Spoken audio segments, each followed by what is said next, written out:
Welcome to the Campus Energy and Sustainability Podcast. In each episode, we'll talk with leading campus professionals, thought leaders, engineers, and innovators addressing the unique challenges and opportunities facing higher ed and corporate campuses. Our discussions will range from energy conservation and efficiency to planning and finance, from building science to social science, from energy systems to food systems. We hope you're ready to learn, share, and ultimately accelerate your institution toward solutions. I'm your host, Dave Karlsgodt. I'm a principal at Fovea, an energy, carbon, and business planning firm. In this episode, you'll hear my round-robin interview with three different thought leaders. All three run programs focused on using their campus as a testbed for sustainability. We'll talk about the logistics of their programs, how they're structured and funded, but also how they're continuing to evolve. We'll also talk about how applied learning is helping to transform our educational system to better address the major social, economic, and environmental challenges of our time. I hope you enjoy this November 2017 interview with Liska of the University of British Columbia in Vancouver, Rachelle Haddock of the University of Calgary, and Caroline Savage of Princeton University. Well, Liska, Rachelle, and Caroline, it's great to have you on the show today. We're certainly pushing my podcast abilities, trying to have three simultaneous guests, so we'll see how that goes. Hopefully we'll get three times the insights rather than three times the technical difficulties as we get into this conversation. So with that in mind, I'm going to serve mostly as parliamentarian today rather than typical podcast host. And I know the three of you presented before, so hopefully you can do this without me. Maybe we can start with a round robin. We'll go clockwise, starting from Vancouver, then to Calgary, then to Princeton. So, Liska, would you start us off by just giving us a little bit of background on your role, your institution, and the Campus as a Living Lab program? Sure. So my role is as a manager of a program called the SEEDS Sustainability Program. And we're situated within the planning department at the University of British Columbia at the Vancouver campus. My role, or how I came to my role, I think I often describe it as a square dance where I was involved in the academic side of the campus for quite some time, working on my PhD, doing graduate work, and as an instructor, and then also working within our formerly called Campus Sustainability Office.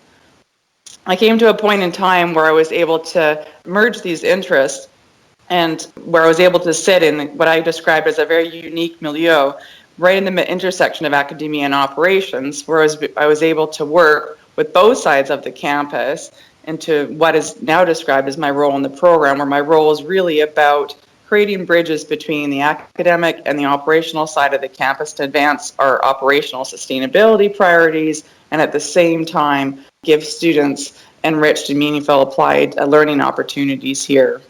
The University of British Columbia, we're a very large campus. We've got a daytime population of about 70,000, about 21,000 employees, and about 50,000 students.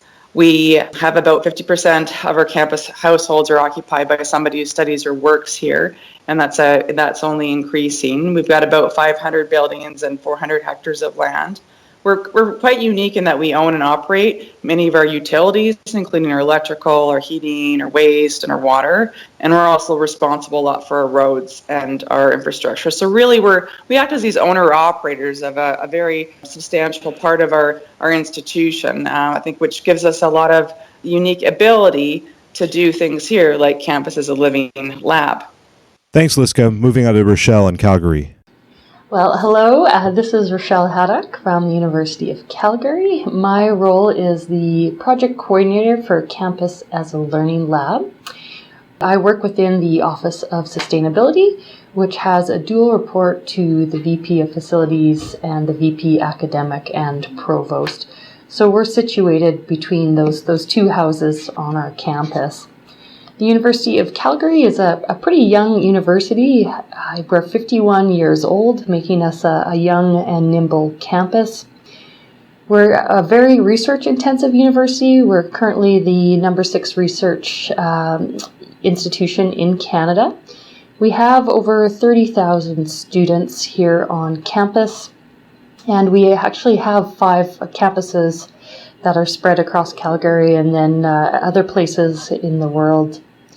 The program, the Campus as a Learning Lab program, I could think, we see it as a way of linking together the education and research activities on campus with operations. So similar to what Liska was sharing, we're really bridging these two worlds.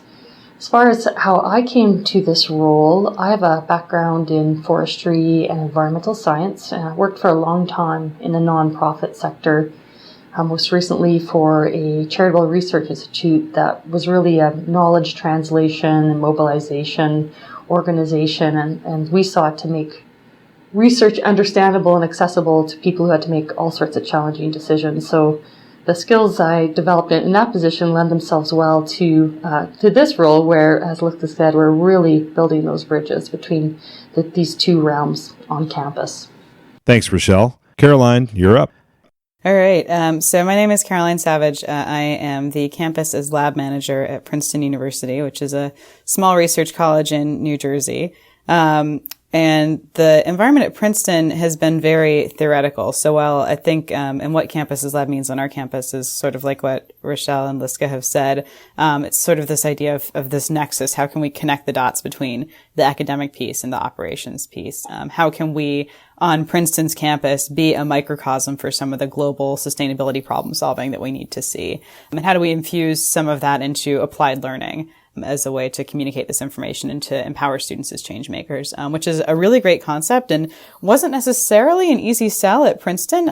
Princeton has historically been a very theoretical university, and there are a lot of benefits to that, but kind of trying to infuse some of the applied dimensions of a campus's lab program has been very interesting to kind of massage through some of the culture here.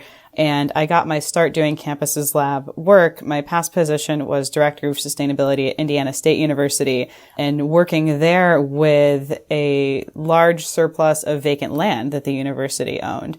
And just kind of working with students and with staff and operational folks and faculty who are interested in doing research on this land, and how could we use what seemed to be a problem as a resource, as a teaching tool. So I think that's an important takeaway, and we can get into this later, is for universities that maybe don't have as much funding, how can you kind of conceive of whatever resources you have as a jumping off point for your own campus's lab program? Because that's exactly what I did, and now we're taking this to a next level at Princeton. Great. Okay. Well, we got a good introduction from each of you. I guess we should maybe back up a second and just define what we're talking about here. So first of all, let me just clarify for my own mind. Is it campus as a living lab, campus as a learning lab, campus as a... So let's just define what we're talking about here. Maybe one of you could give me just a Wikipedia-like definition of what it is. Caroline, do you want to tackle that? You've done the research. Okay.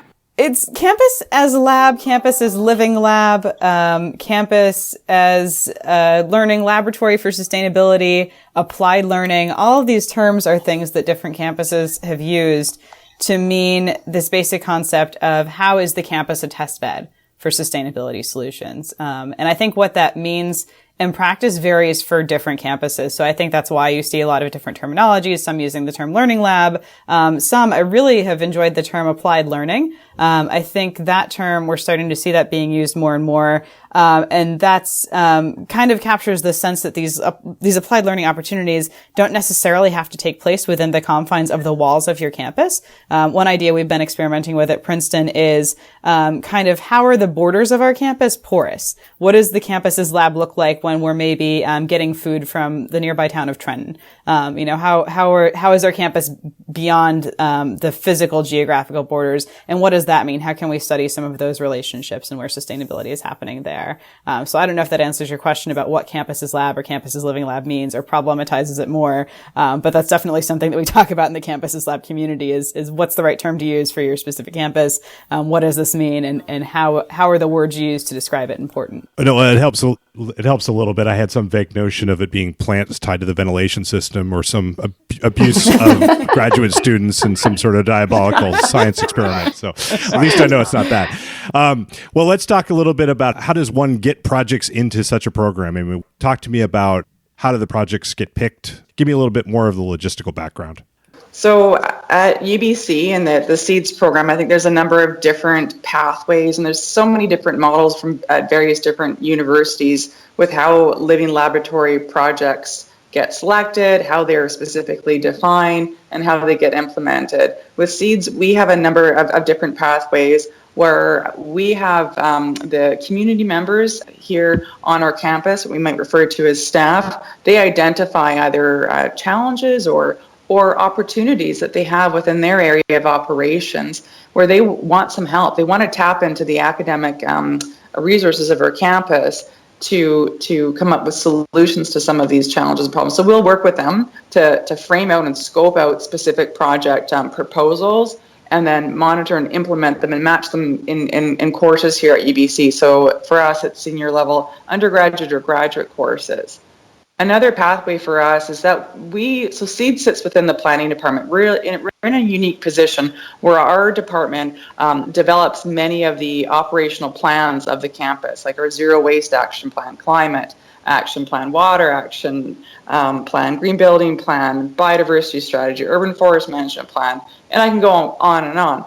So what our team does is we look at these plans, and there's so many ambitious goals and actions in these, and these are relevant, really cutting across the campus. So our team will analyze these plans, identify opportunities within them, and also based on our collective conversations from sitting in multiple different kind of campus-wide committees that are working to address these collective goals and frame out projects. And then again, integrate those within the curriculum. So those are our two main mechanisms here of how projects get developed. And then our other one that because we sit within operations, we don't sit within the academic side, is we do receive project ideas from students. The condition is, though, our core principle in our program is that every project has to be grounded in the community needs. It's so important to us that the appropriate stakeholders are involved, in which the challenges or the opportunities or the problems affect. So if a student does come to us an idea, let's say they want to create a garden on campus,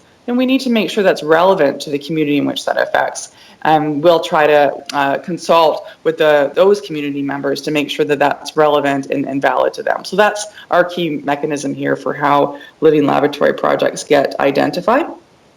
Great. So looking at the University of Calgary context, one thing I neglected to mention is that our Campus as a Learning Lab program or initiative stemmed out of our institutional sustainability strategy, which was completed in 2016 after several years of extensive consultation on campus and with the beyond campus community. And that's really where this initiative came to life. And so we're pretty young with this initiative. There have been learning lab type projects underway on campus for a number of years, but this is the first time that we've really had a dedicated staff person working on this initiative. And we also have something called Community as a Learning Partner, which is under development. And both Campus as a Learning Lab and Community as a Learning Partner are approaches we use to, again, bridge the education and research side of the campus with the operations side. So Campus as a Learning Lab for us is really focused in on those 5 campuses I mentioned. And at the heart of it, we're trying to develop some core competencies in student leadership for sustainability. These include things like systems thinking, empathy, understanding different worldviews, stakeholder engagement, to name a few of them. So that's really at the heart of our Campus as a Learning Lab approach.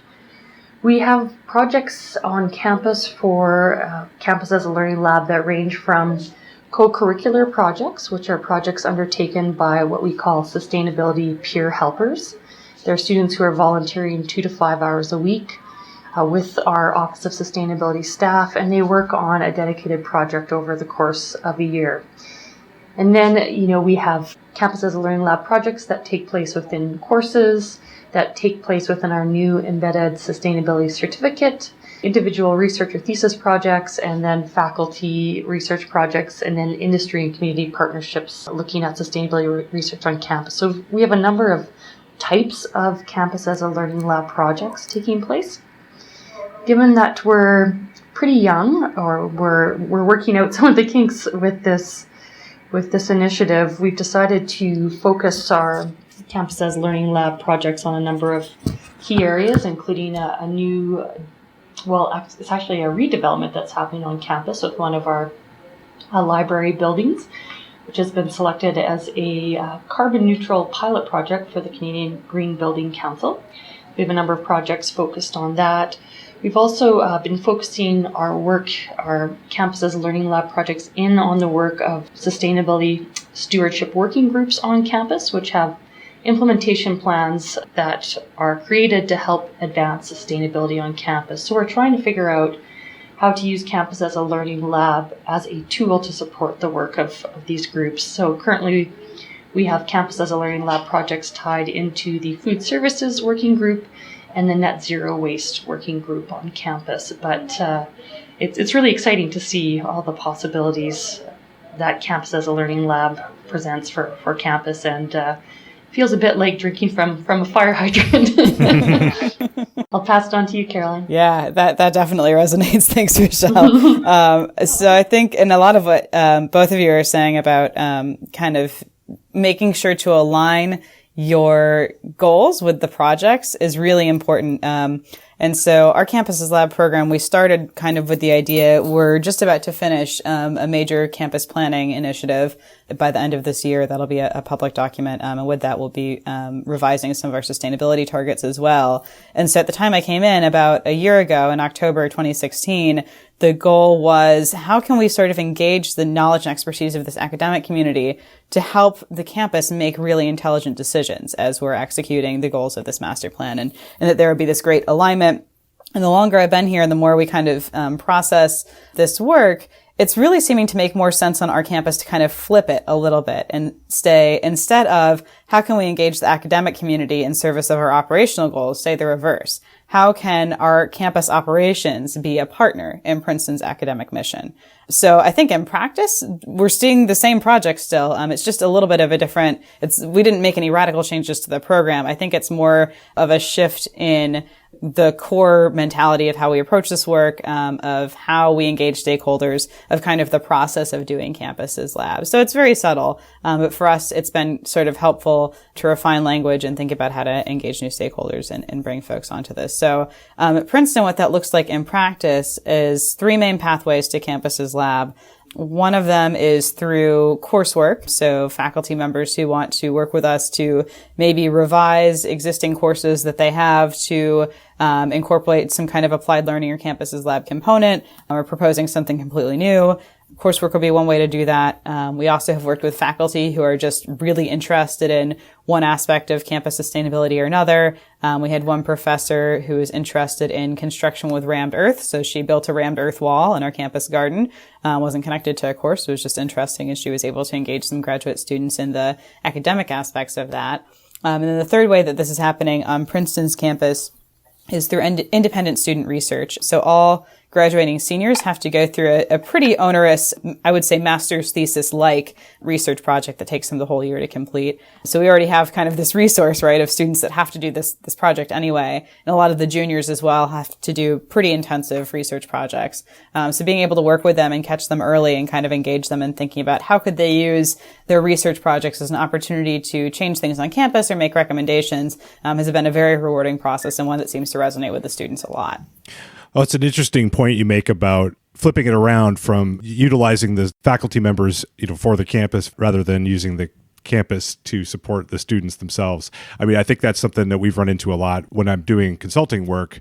We'll end up in situations where sometimes a faculty member will be brought to the table. We actually had one at one point saying his role wasn't really there to give us ideas. His role was to poke holes in our ideas, which I thought was refreshingly frank. But there's a lot of dissonance that happens, I see, when you're trying to use people that are doing pure research, and then when you're starting to try to apply that to the facilities in which they're doing that research, this is the great institution they get to work for. It seems like there's more of a connection there than there maybe sometimes is, but it sounds like you guys have found a way around that. Absolutely. And I would say it's both and, right? It's not that you're doing one or the other. I think for us, it just kind of helped us change and reframe some of the language. But at the university I was working at previously, Indiana State University, thinking of it the other way around, thinking of academics in service of operations would have been a totally appropriate way to have that conversation. We're still having some of those here as well. It's very slight, very subtle, I think, for us.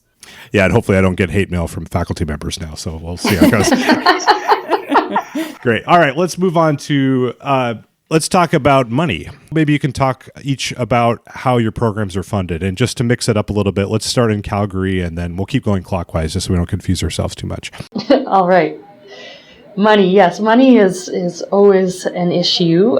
We are very fortunate at the University of Calgary because our Campuses Learning Lab initiative was realized through the institutional sustainability strategy. We have internal funding to pay for my position, so that part's taken care of, for which I'm very grateful. As far as money to engage in actual Campuses Learning Lab projects, we have a couple of funds on campus that students can access through our Students' Union and through the Graduate Students Association. Those are sustainability funds. Students can apply to access dollars to help them with their projects, and we can certainly support them in doing so. We're also looking at developing other revenue streams, or I should say other sources of funding for carrying out Campuses Learning Lab projects. One thing that we have done is work in partnership with faculty members and graduate students to apply for external research dollars to bring the types of projects to campus that would really work well for Campuses Learning Lab. We've been able to do this for the library redevelopment project, which I mentioned earlier. Have a bunch of exciting research we're hoping we can roll out in tandem with the redevelopment of this building. So we're continually looking for opportunities like that to bring dollars into the program. And as Caroline mentioned in her intro, in talking with other people doing this type of work on other campuses, resources certainly are a big limiting factor. And, we're hopeful there's lots of ways to get creative with how we can use the resources that exist on campus to best do this work, provide opportunities for students, and amplify or actually, I should say, accelerate sustainability on campuses. Yeah, I can echo a lot of that. And I think that being at Princeton and being at Princeton fairly recently, coming from a state university in semi-rural Indiana, in my career as a sustainability practitioner, I've sat through a lot of presentations, with some really creative sustainability ideas where the how of these ideas is we threw money at it and it worked. And that's great. And at Princeton, certainly funding resources aren't maybe as much of a challenge for us as they are for other institutions, but they're still a challenge. And I think that one of the specific challenges that we see is that our researchers often expect a higher level of support. And what that means is they expect to be able to do things at scale that's greater than demonstration, or that's really impactful. And so sometimes we'll have funding, but it won't be quite enough to do it at that scale. So a lot of what we do is kind of try to work through partnerships, because sort of the idea of being here with research being so important to this institution is that in general, if you have a really solid project idea that's going to have some profound impacts on society, usually somebody on campus or somebodies on campus will work with you to find a way to fund it. It's just a matter of going through that process of how. So even though the dollar figure might not be as big of a struggle for us as some other universities, we do have to do a lot of work with making those partnerships and kind of figuring out who should be on board with this, who should be engaged in the funding process, who do we need to loop in that maybe doesn't traditionally work in this area, and how can we kind of pool our resources and provide things at that scale. So there are two main funding mechanisms that our office facilitates, one of which is a fund that operates through our office that we're able to support mostly smaller scale independent student research projects or some course revisions, maybe smaller scale faculty research. And then we have another fund that we're working with in collaboration with the Dean for Research office to kind of facilitate some of those higher level projects that really support some of the research that our tenured faculty are wanting to do, and that help them maybe explore a new area of their field that's a little bit more risky, that kind of breaks out of the silos a little bit.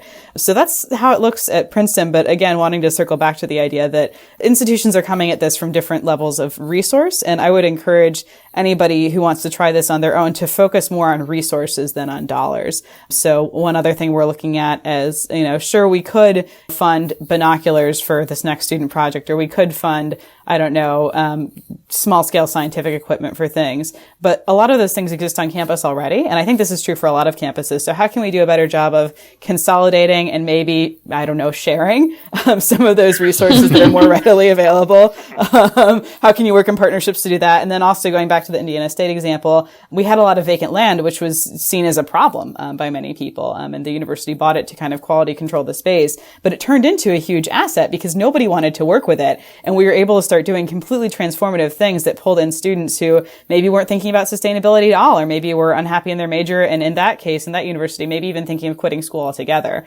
So I would really encourage folks to think about what your resources are wherever you are and how you can work with those. Yeah, and this is Liska here. I echo a lot of what both Rachelle and Caroline have said so far. For our program, we were initially funded as part of our former campus sustainability office that was in large part funded from retrofit and energy savings. And now we're core budget funded. So like Caroline, I'm also very thankful for that and happy for my position.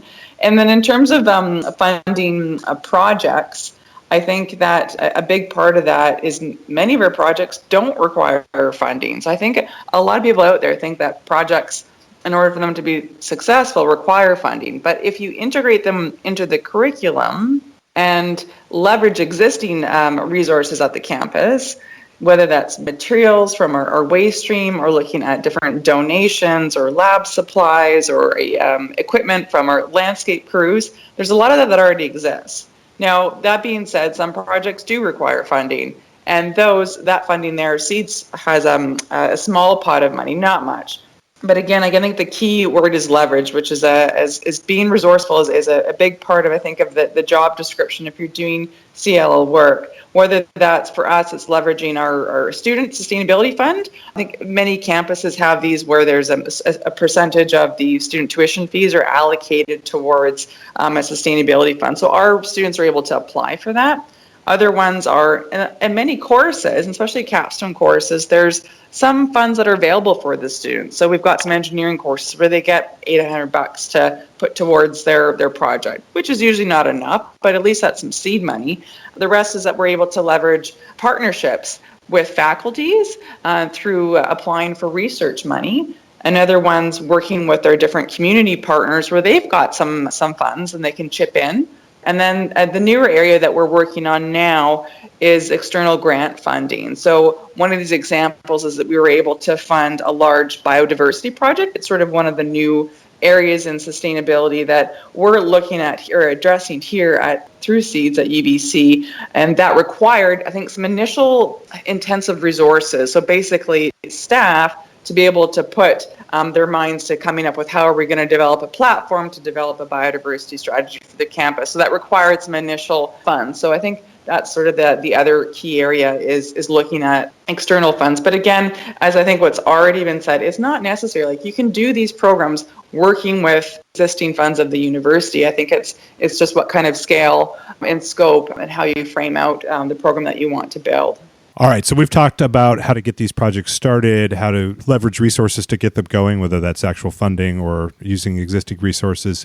Talk to me a little bit about what are the outcomes that one should expect of these kinds of projects. I would expect that some of these have to be pretty short-lived because you're working within the time frame that a student is on campus, but I would imagine some maybe have longer time horizons. Talk to me, what does a great project look like, or the range of what great projects could look like? Caroline, do you go first this time? I think at Princeton, one phrase that we've been using a lot and we continue to use as we think about, sustainability in a changing world is this idea of creating a sustainability ethos on campus. So I think the really impactful campuses lab projects that we see are the ones that help us in our goal of creating such a transformative experience on campus that our students go forward with the tools to be change makers. And also that, in that process, we're actually doing something right here on campus that's changing things and putting that work out there in a way that's wider than you can do through the confines of a classroom. I think one of the, that's kind of like the large scale, grandiose picture. What that looks like in practice, I think, is starting to see, especially again in this very theoretical environment, starting to see more student projects that encapsulate this campus's lab theme.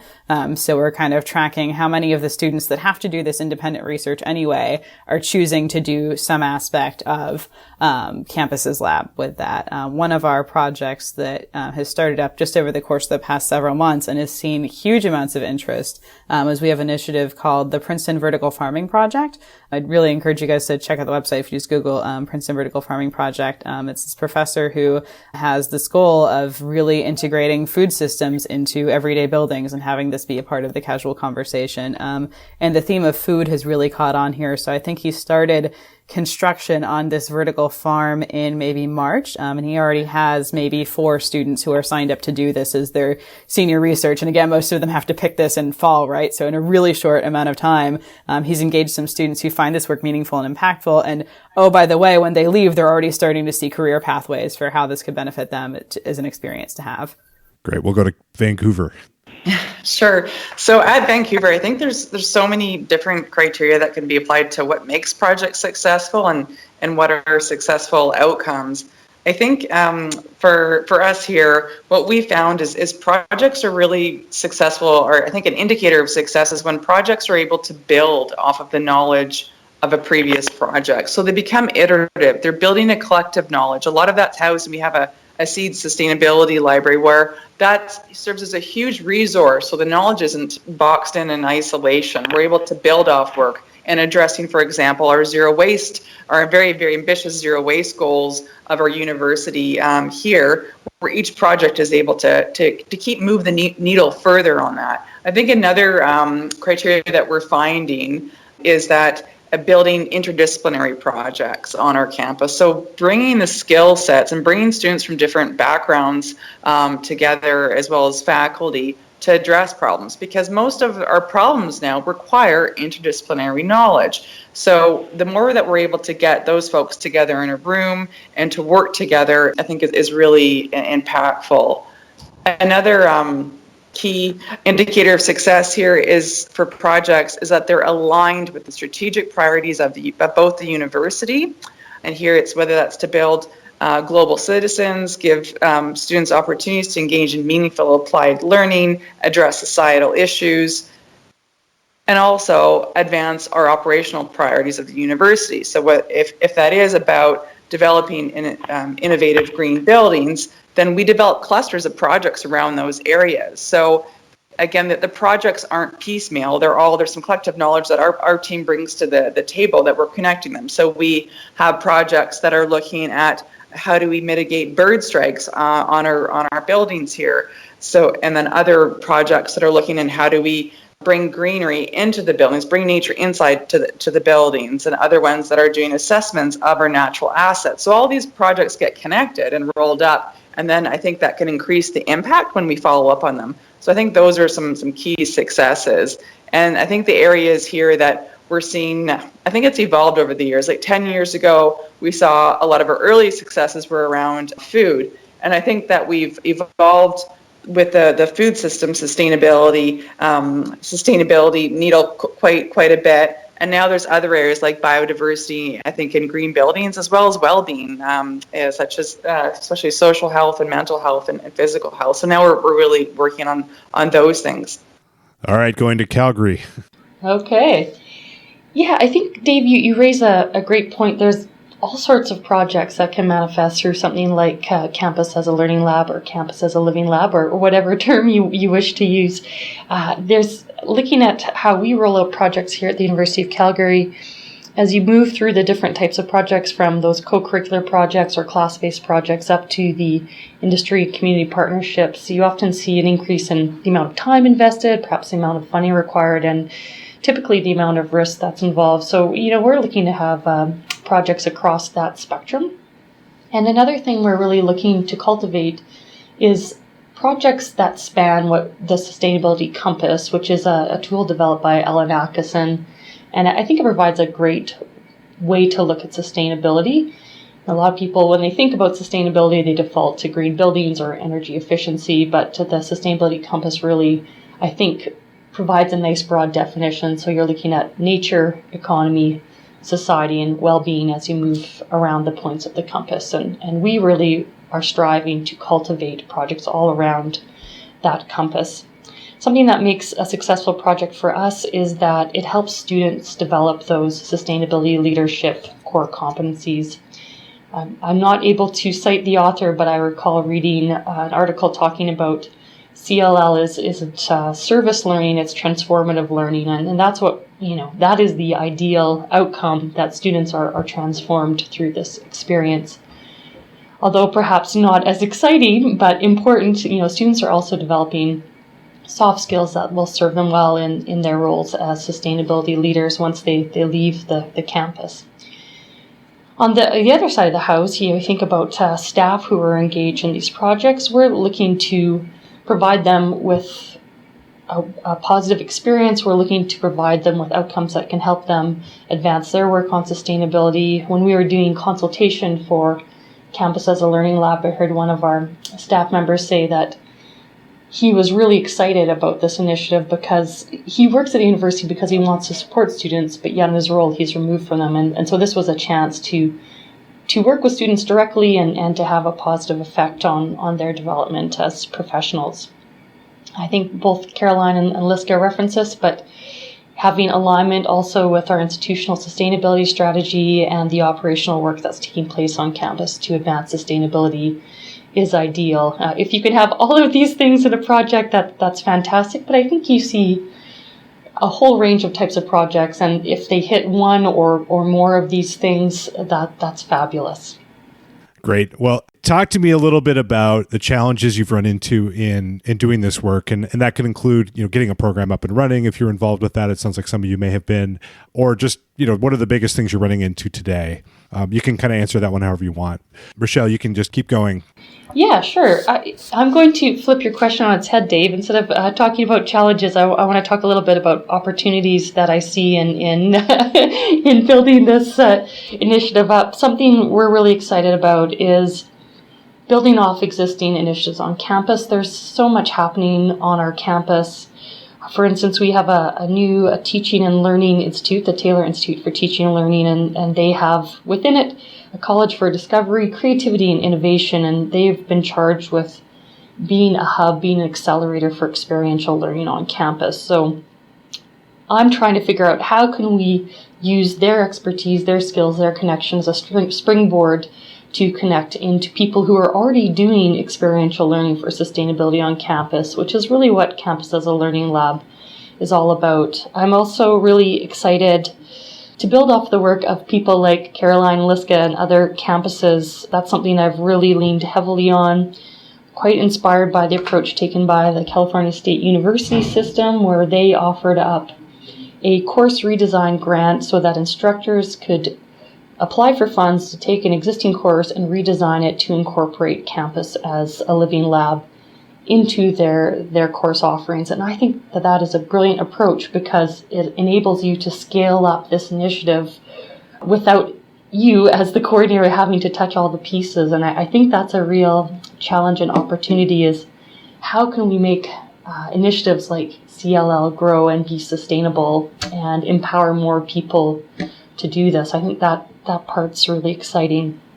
I think, although, I said I was going to talk about opportunities, one challenge that I face, and I think probably anyone working in this type of environment does, is the desire to really sprint out of the blocks and to get things moving. Oftentimes in post-secondary environments, that's not how business is done. And as our Chief Sustainability Officer likes to say, walk slowly and bring everyone along. So that's a bit of a tension, I think, that that exists within the work that we do. And I think also it's a complex environment to work within. There are lots of moving parts, lots of levers, probably a little bit of politics thrown into the mix, but that keeps it exciting.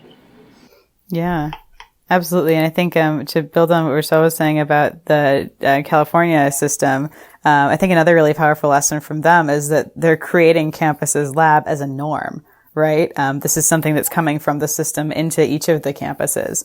And that's really powerful. So I think that's part of one of the challenges / opportunities that we face too, again, especially being in a theoretical institution, is how do we make this kind of applied learning culture, this campus as lab culture, the norm on our campus and make it less scary, right? Especially when some of these projects that are, real world, roll up your sleeves, get your hands dirty, build something, maybe even cross the lines of the safety of campus that present real risks. How do we mitigate those risks, and how do we be involved with making this risky research feel safe, or sometimes descaling the risk involved in some of this research so that it makes sense from the perspective of the institution and maybe reputational risk and that sort of thing. So I think, all those things that Rachelle is saying resonate. And I think I would also say just about building relationships too. One thing I've noticed is that it feels really luxurious now, coming from a role where I was the director of sustainability and you kind of have your fingers in a lot of different baskets, to now being able to focus on this campus's lab research and programming full time, which is wonderful. I think you can do a lot on the fringes of your time, but I really notice a difference in just how much more quickly things are able to move along when you're able to focus your time on this. So just as building relationships, it's a really time intensive process. And I've been able to do some things with my time here that make my schedule more flexible or just better able to pivot when, we're trying to build shelving for this vertical farming project and there's a misunderstanding between the person building the shelves and what the researcher said. And I have to kind of, pivot and be there, to prevent that situation from turning into a bad relationship, that kind of thing. Just these situations that come up when people are working together and someone being able to be there and mediate and kind of speak across, research language versus operational language. One thing that we've had come up several times is some of the staff that we work with can be confused by the idea that researchers are going to make recommendations. And so just being able to frame, for the staff who are saying, well, why are you going to recommend us that we do things? Because we like the way we're doing things and we're doing them perfectly fine. And so kind of being able to frame this in the mindset of an academic who's thinking of being able to publish a research paper in which traditionally you will make recommendations at the end, and being able to explain doesn't mean you have to change anything. This is just sort of the convention of the academic field. So that kind of work. And one more challenge I would say, challenge/opportunity, is data. So I think part of the idea of doing campus as a lab and focusing on the unit of campus specifically, as opposed to maybe going beyond the university borders, is that we're sitting on quite a bit of data that lives in a lot of different places and sometimes doesn't communicate with each other well. So how do we kind of find and create easy access to that data is also becoming a hugely time-consuming process. And we have resources from different campus departments that are also really interested in this question and willing to help us. So even when you have a lot of folks on board who have a lot of skills and expertise, it just takes a lot of time, and it's about as close to a wicked problem as you could get within the confines of a university setting. So I think finding that data, creating access to that data in ways that feel safe for people at the university who might have concerns about how that data can be shared, is a challenge, but it's also an opportunity, because the more we have these conversations, the more we create potential for this research to move forward in ways that it wasn't possible a year ago or 2 years ago. All right, moving to Liska in Vancouver. Great. Building off, I think, what's been said already, I definitely echo a lot of this. I think for Seeds at Vancouver, I think the academic silos, I think, is a challenge here. It's a real challenge. I think we're seeing an increase in interdisciplinary and transdisciplinary and multidisciplinary courses on our campus, but we still don't have, I think, a faculty in terms of like a one-stop shop where we can put our CLL projects in, where we can assemble the team with the skill set. So when we need a fine art students, when we need an engineering students to be sitting at the same table and both to be considered the research to be valid, that they can get credit for it, we're still having challenges with that. So what's happening is that we have to build numerous projects that are disciplinary and then connect those. And often they become these multi-year phase projects. When we can achieve that desired outcome to advance sustainability in this area a lot more, I think, efficiently, if we're able to assemble that interdisciplinary team, and that team would get recognized by their faculty with credit in the first place. So I often think of, imagine if we had like the School of Everything or a School of Leadership, where it was open to all students at our faculty here, where they could work towards addressing societal issues in the classroom. I think that would really help us out a lot. Another area, I think that's been touched on in a few different ways, but maybe not as directly is that we have a lot of knowledge at universities and at post-secondary institutions and in the practitioners who live and work here. But how do we translate that knowledge? So I think knowledge translation is another huge challenge. Just looking at we have a library. I mean, how accessible is a 40-page report to somebody who works in the field? Probably not that accessible. So I feel like we need some better ways to explore newer ways of communicating. That might require resources to be able to translate that knowledge, but also building projects. So when we start them, they're ready to go. They're ready to be understood by anyone. And then the next step is then how do we mobilize that knowledge?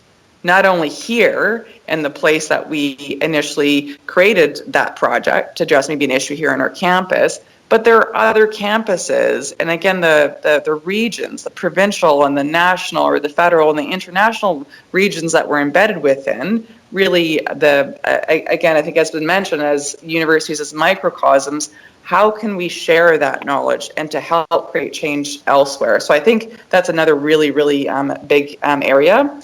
And I think this touches on how do we develop a coordinated approach to how we address societal issues. And some of us actually through this community of practice that both Rachelle and Caroline have led is how can we get other universities and our other post-secondary institutions to work together, and whether that's to produce some collective impact in an area, whether that's in enriched learning or helping students develop career capital or advancing sustainability. How can we develop more of a coordinated approach? So here what I'm finding at Seeds that we're at a point in our time where many of the issues that we're addressing here, whether it's our waste issues or issues with loneliness, these things are experienced in a region. So why aren't we working on those things together? What mechanisms can we put in place to help expedite that? And we're working on that. The data issue, I think Caroline mentioned that's a huge one. We've got so much data at campuses. How do we share it? And again, how do you make that accessible?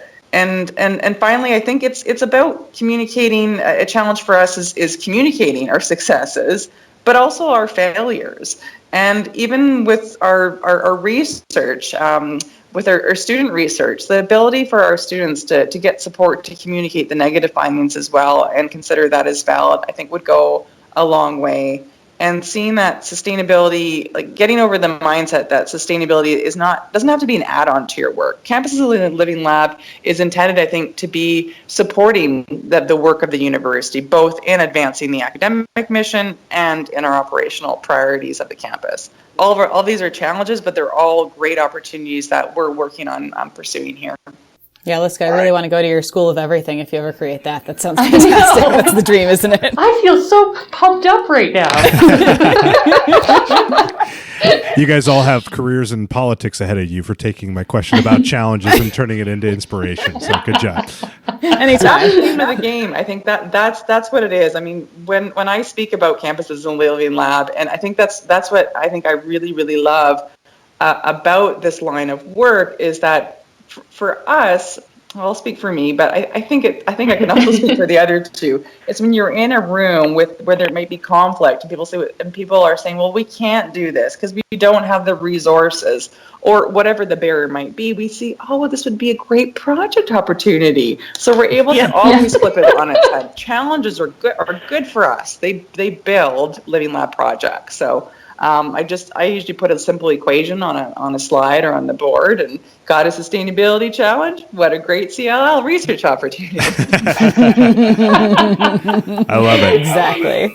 Yeah. All right, so to wrap things up, let's add on to our inspirational theme here, and maybe just give me a vision for where this goes in the future. What is campus as a living lab, or campus as applied learning, or whatever term you want to apply? What does it look like in 10 years? Who's up? I can go. Yeah, you were on a good streak. Keep going. Yeah. All right, Liska.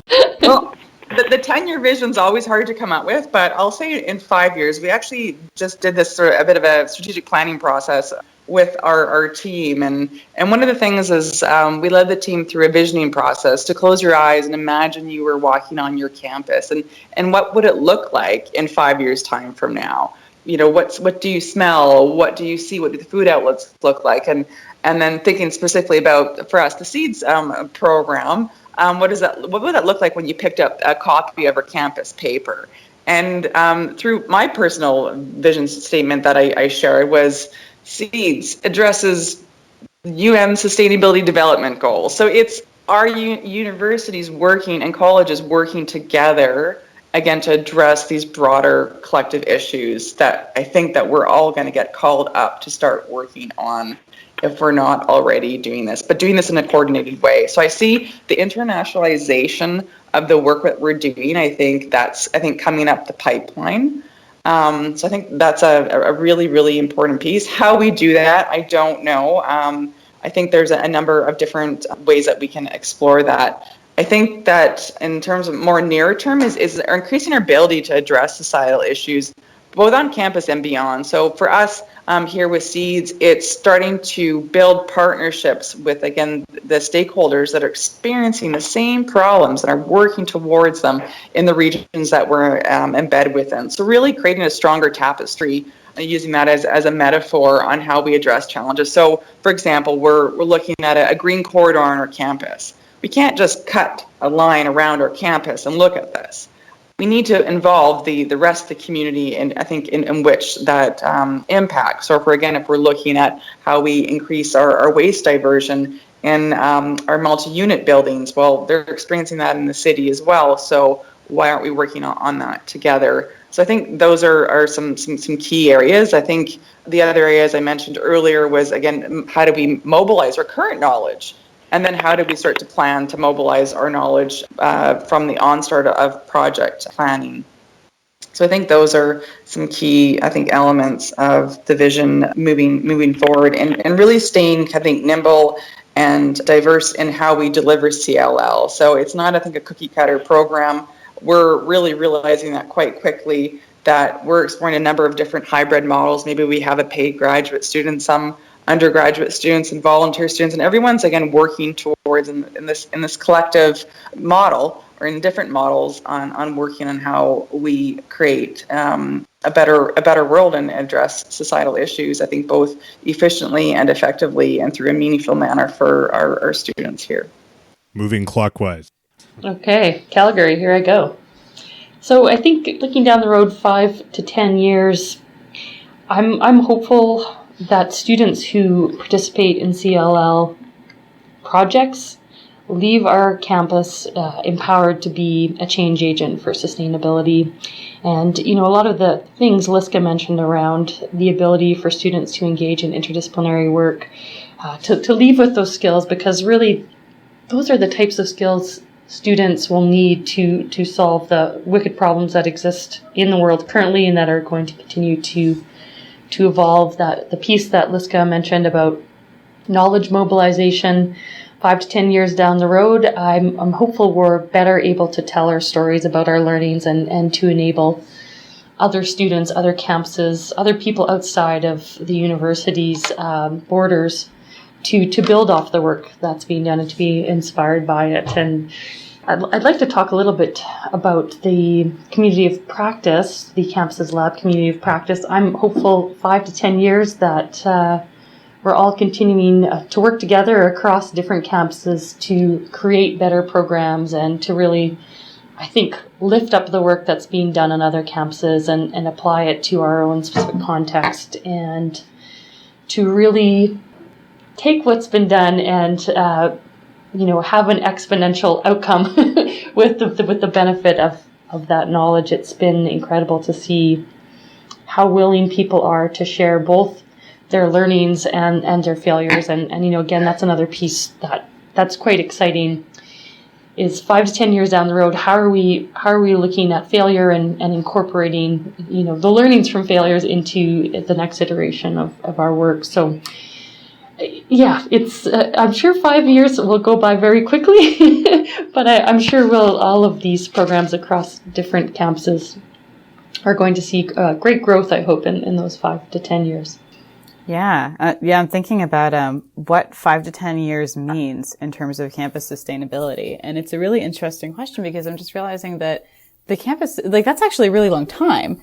for the campus sustainability movement. I think Princeton only really started a coordinated sustainability program and got its first sustainability officer in 2006. And we were one of the first ones. I know we've been, focused on environmental, but as sustainability as a field, especially on campuses, this is fairly young.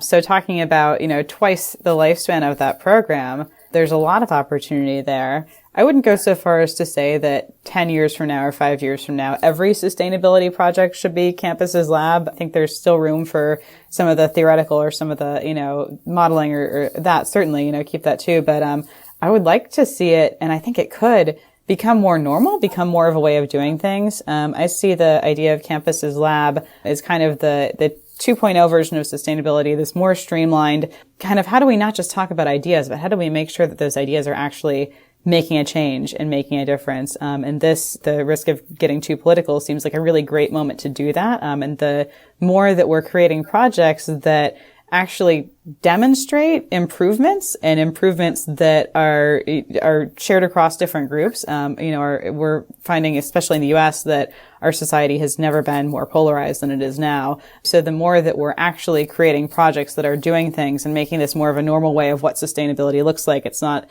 we're not telling people don't bring your reusable bag to the grocery store, or recycle this or don't recycle that. It's like, how do we use the collective power of institutions to make positive changes that have real positive impacts in the lives of people that and hopefully are you. So making the Campus's lab idea more thoroughly infused into the curriculum, more thoroughly infused into how research is done, and doing that, I think, with the goal of better communicating that sustainability is for everybody. Well, thank you very much to all three of you for such a great description of the work you're doing. I'm definitely inspired now. One of the things coming into this conversation was a general confusion about what we were even going to talk about, but I'm walking away more with maybe what the future of education might look like. And there's a lot of people predicting the demise of the traditional institution as online learning and other types of learning take hold. But it seems like the three of you are all describing a different vision, which gives me hope that higher ed institutions are going to continue to be on the vanguard of social and structural change in our society. So that's the hope. Very well done. Keep it up. Yeah. Thanks, Dave. Any final thoughts, or is there a way people can get in touch with you? I know you have this community of practice. If there are other practitioners out there, or just people have questions about getting a program up and running, is there a way they can get in touch with one of the three of you? Absolutely. So speaking to the community of practice, this is a group that's been meeting to do, I think as Rachelle said, monthly webinar style calls, very informal. We usually prepare a theme, but the focus is on communication and connection. I would say if you're interested in being involved with that or listening into some of the conversations, I'll connect you to sort of the repository of documents that have been produced or shared as a result of that collaboration. So I'm happy to do that. Great. I will include that information and all of the contact information you guys provide in the show notes. But just thanks again for taking the time, and thanks for all the great work you're doing. Thank you. Yeah. Thank you so much. This is a great opportunity. Great conversation with some great people. Thanks so much. Thank you. That's it for this episode. As always, you'll find show notes on the website at campusenergypodcast.com. Please keep those show ideas coming, and perhaps take a moment to write a review on iTunes to help us get the word out about the show. Thanks for listening.